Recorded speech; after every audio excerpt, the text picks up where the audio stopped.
You're here, aren't you? Give me back my daughter. I was too stunned to reply immediately. Could this man be her biological father? You found her in that field over there, didn't you? I left her there 7 years ago. He showed no remorse. Anger welled up inside me. Why now? You have no right to call yourself a father. As I raised my voice, the man claiming to be her father pushed me away. A click of his tongue. A sharp pain surged through me. I might have broken a bone. My husband, Robert, rushed me to a nearby hospital. None of us, not me, Robert, or our daughter, or that man, could have ever imagined such an encounter here. My name is Betty Smith. I live with my husband, Robert, in the countryside. We recently celebrated our 60th birthdays. We don't have children, so it was a quiet celebration, just the two of us. We've always cherished our anniversaries. I spent my days happily and peacefully with the ever-smiling and kind-hearted Robert. One day, during a walk in the neighborhood, I heard a baby's cry from a field. It pains me to say this, but the baby seemed to have been abandoned, carelessly left there. Who could do such a thing? Are parents still around? I looked around, but no one was in sight. I quickly called the police and informed them about the baby. The baby was dressed in a cute outfit adorned with pink flowers, sleeping, oblivious to her surroundings. While waiting for the police, they arrived within minutes. After handing the baby over and explaining the situation, the officer said, "Thank you. You can go home now." I was worried about the baby and I asked to be updated after the hospital checkup. I hurried home. "Robert, there's something I need to tell you." I immediately shared the day's events with him. We were registered as foster parents and had recently renewed our registration. If there was any way we could help this child, we wanted to. Robert seemed to feel the same way. A few days later, we received a call. The baby was in good health and was being cared for at a city infant home. After some procedures, we decided to adopt her. We were determined to protect her at all costs. The first time we met her, her peaceful sleeping face touched our hearts. The baby was a girl, and we named her Zoe. Zoe was always smiling. She brought even more joy into our already happy lives. I felt so blessed to have met Zoe. As summer approached, I made a hair tie using the flower decoration from Zoe's outfit, wanting to cherish the memory of our miraculous encounter. When I showed it to little Zoe, her eyes sparkled with joy. Zoe grew up healthy and started preschool. She loved playing in the sand outside and folding origami or playing with clay indoors. Zoe, with her nimble fingers, loved creating things. She once made a clay figure of the three of us holding hands and gifted it to us. That figure still adorned our living room. In elementary school, Zoe spent more time playing in the schoolyard with her classmates. Today, we played dodgeball. Cherishing the moments when we talk about school events has always been a joy for us. Zoe often shares stories about her friends, like the kinds of things they did for her, or the sweet words they said. She has this knack for noticing the good in people, even when it's easy to overlook. I often think about how she's grown into such a kind-hearted girl. Given that we once believed we might never have a child, every day with her feels like a miracle. Both Robert and I are absolutely smitten with Zoe. We joke about being those overly proud parents. When Zoe was in first grade, we attended our first sports day. It was a hot day, and while the heat was a bit much, seeing Zoe give her all made it worth it. The first graders had a race, and Zoe had been practicing hard every day leading up to it. The sound of the starting pistol echoed, and a group of kids raced across the school track. Then it was Zoe's turn. I clenched my fist, silently cheering her on.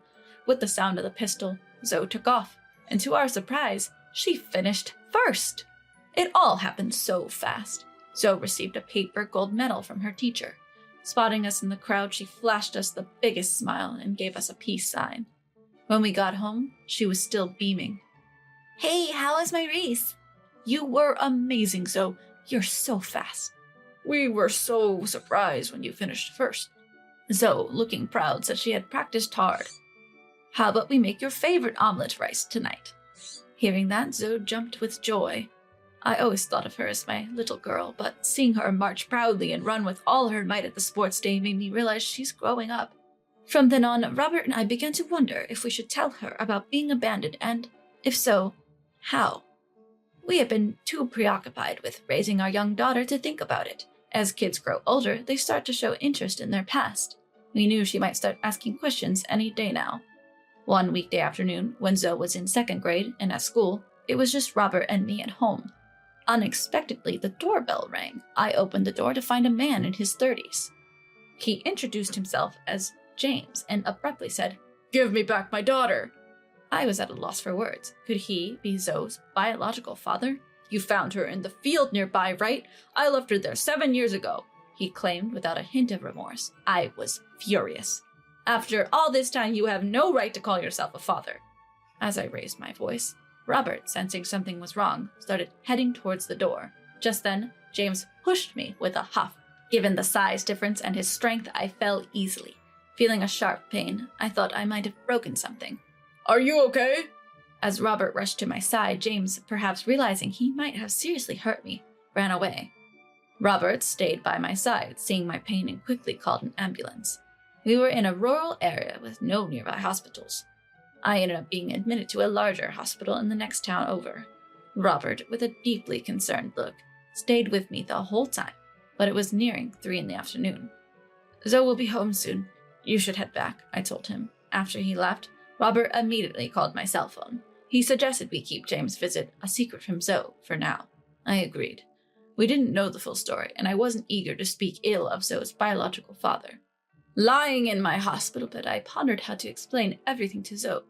On my second day in the hospital, a Saturday, Zoe and Robert came to visit since school was out. "Are you okay? It still hurts, doesn't it?" Zoe didn't ask about the incident, only showing concern for my injury. Perhaps kind-hearted Zoe, still so young, was trying not to pry too much. I felt even more guilty thinking that. "I hope you get better soon." With that, Zoe and Robert left together. From then on, my daughter and Robert visited me every chance they got. One day, Zoe pushed my wheelchair out to the hospital garden. The breeze feels so good. The garden was filled with beautiful flowers, lifting my spirits. While pushing the wheelchair, Zoe was stopped by a woman. The woman, also in a wheelchair, slowly approached us. I turned to see her face. Both Zoe and I were stunned into silence. The woman looked just like Zoe. Introducing herself as Emma, she asked Zoe a question. "Where did you get that hair tie?" "It's a decoration from a dress I wore as a baby." Hearing this, the woman began to cry. It seemed Emma recognized the decoration. Both Zoe and I were taken aback by the sudden turn of events. Then Emma slowly said, "I believe she's my daughter." She explained that the cute pink dress Zoe wore as a baby was something she had knitted in anticipation of her daughter's birth. Emma had always been frail and was hospitalized soon after giving birth. She had left her daughter in her husband's care. However, one day, sometime after she was hospitalized, she heard something shocking from her husband. One day, her husband shockingly told her he had abandoned their daughter in a field because he couldn't love her. He claimed that when he returned to the field the next day, the baby was gone. Devastated by the revelation, Emma struggled to focus on her recovery. She spent her days in despair, but held on to the hope of seeing her daughter again and had been searching for a way. She even consulted lawyers. "Do you know a man named James?" Emma's eyes widened. "He's my husband." Everything clicked into place. "James came to see me recently," I told her. I then explained to Emma about James's demand to return his daughter. Zoe silently listened to our conversation. When discussing James' demeanor and the way he spoke, it became clear that he was indeed Emma's husband. There was talks that James, upon learning she was consulting with lawyers, might have rushed to take their daughter back. Even though he's moving forward with the divorce, he hesitates, thinking how hard it would be for their daughter to reunite with him and find no father figure. I'm concerned about Zoe and keep an eye on her, but Zoe seemed to have sensed that we weren't her real parents, and perhaps she had been abandoned, yet she wasn't overly upset. "Let's meet in this garden again." I said this with a smile to Emma. Zoe nodded in agreement. Seeing Zoe and me like this, tears welled up in Emma's eyes. From then on, I started spending more time in the garden. Whenever I spotted Emma in the garden, I approached and talked to her. Sometimes it was just the two of us, Emma and me, and other times Zoe or Robert would join. As we chatted during our hospital stays, Emma and I grew closer. I hoped we could both be discharged without any issues. But one day, while Robert was pushing my wheelchair, I unexpectedly ran into James. "Hey, glad to see you're okay. So have you decided to give back our daughter?" With you like this, you can't possibly raise her properly. Maybe you're the ones unfit to be parents, James continued with his harsh words. If you want her back that badly, fine. Hey, wait a minute, Robert said, looking worried, but I smiled at him. James seemed pleased, thinking I was finally willing to return Zoe. But you'll have to pay back the $500,000. What, $500,000? James looked utterly confused. Emma's considering divorcing you. Upon hearing this, James was taken aback, wondering how I knew. I informed James not only about the divorce, but also that we intended to claim child support. On top of that, I demanded he pay for the expenses incurred during my hospital stay. James had assumed he'd be the one receiving child support since Emma was hospitalized and couldn't care for Zoe. But Robert, standing behind me, pointed out that with all the evidence of James' misdeeds, he wouldn't be recognized as a fit parent. Even if you don't return our daughter, we'll still claim the $500,000. Hearing our stance, James clicked his tongue in frustration and left the scene. During our hospital stay, we became quite close with Emma. When we showed her photos from our album detailing events from the past 7 years, she was delighted. In Zoe's first grade sports day, she came first in the race.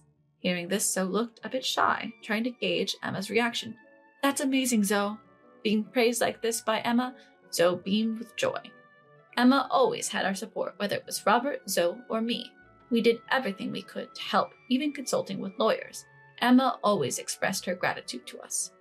Later on, I heard James had gotten himself into a debt crisis.